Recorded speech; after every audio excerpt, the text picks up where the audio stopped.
Hawker উচ্ছেদের প্রতিবাদে শিয়ালদা তৃণমূলের ধর্নায় তৃণমূলের কুণাল ঘোষ, মদন মিত্র, নয়না বন্দ্যোপাধ্যায়।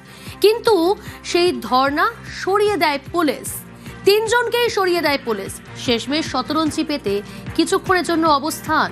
অভিজিৎ রয়েছে আমার সঙ্গে টেলিফোন লাইনে। অভিজিৎ, কি কারণে সরিয়ে দেওয়া হলো? অনুমতি কি নেওয়া ছিল না? পুলিশের বক্তব্য কোনো অনুমতি ছিল না। এবং আজকে তৃণমূল কংগ্রেসের পক্ষ থেকে বেলেঘাটার বিধায়ক কুণাল ঘোষ, চৌরঙ্গীর বিধায়ক নয়না বন্দ্যোপাধ্যায় এবং কামারহাটির বিধায়ক মদন মিত্র সহ বেশ কিছু তৃণমূলের কর্মী সমর্থক তারা আজকে শিয়ালদহ স্টেশনে হকার উচ্ছেদের প্রতিবাদে, তারা উচ্ছেদ নয় বরং পুনর্বাসন চাই, এই দাবিতে তারা আজকে ধর্ণা অবস্থান কর্মসূচি ডাক দিয়েছিল।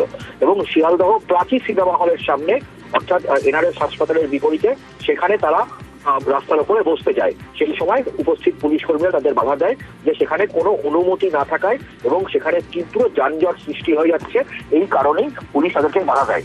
এবং সেই সময় এই তিন বিধায়ক তারা সরাসরি শিয়ালদা স্টেশনের দিকে যেতে চায়, তখনও পুলিশ তাদের বাধা দেয়। কারণ পুলিশের বক্তব্য যে পুলিশের অনুমতি যেমন নেই তেমন ভাবে শিয়ালদহ ডিআরএম এরও কোনো অনুমতি নেই শিয়ালদা স্টেশনে ঢোকার, ফলে তাদেরকে যেতে বাধা দেওয়া হয়।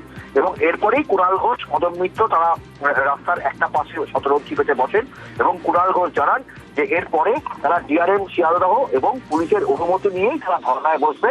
ফলে পক্ষান্তরে বলা যেতে পারে যে আজকের এই ধর্না কর্মসূচির কোন রকম অনুমতি ছিল না। অনুমতি ব্যতি থেকেই আজকে তৃণমূল কংগ্রেসের পক্ষ থেকে এই তিন বিধায়ক তাদের কর্মী সমর্থকদের নিয়ে তারা এই অবস্থান কর্মসূচি বা ধর্নায় বসতে চেয়েছিলেন, কিন্তু পুলিশ অনুমতি না থাকায় তাদের এই ধর্না কর্মসূচি থেকে বিরত করেন। প্রিয়াঙ্কা, বেশ।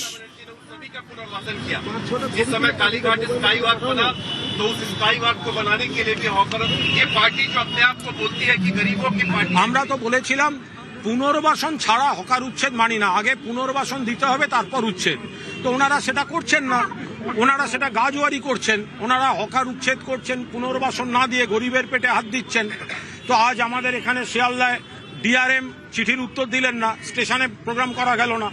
পুলিশ সকাল থেকে আলোচনা করলো স্টেজটা কোথায় হবে, আর 45 মিনিট আগে জানালো যে প্রোগ্রামের পারমিশনই দেওয়া হচ্ছে না। তাই আমরা রাস্তায় বসেছিলাম। এরপরে আমরা অনুরোধ করি যে একটুখানি আমাদের একটা ডেলিগেশন যাবে, ডেলিগেশনকে বলা হোক, ছাড় দেওয়া হোক, কারণ আমরা জায়গাটা দেখতে চাই যাতে আমরা রেলকে বিকল্প একটা প্রস্তাব দিতে পারি। তো ওরা সেটাও যেতে দেবেন না।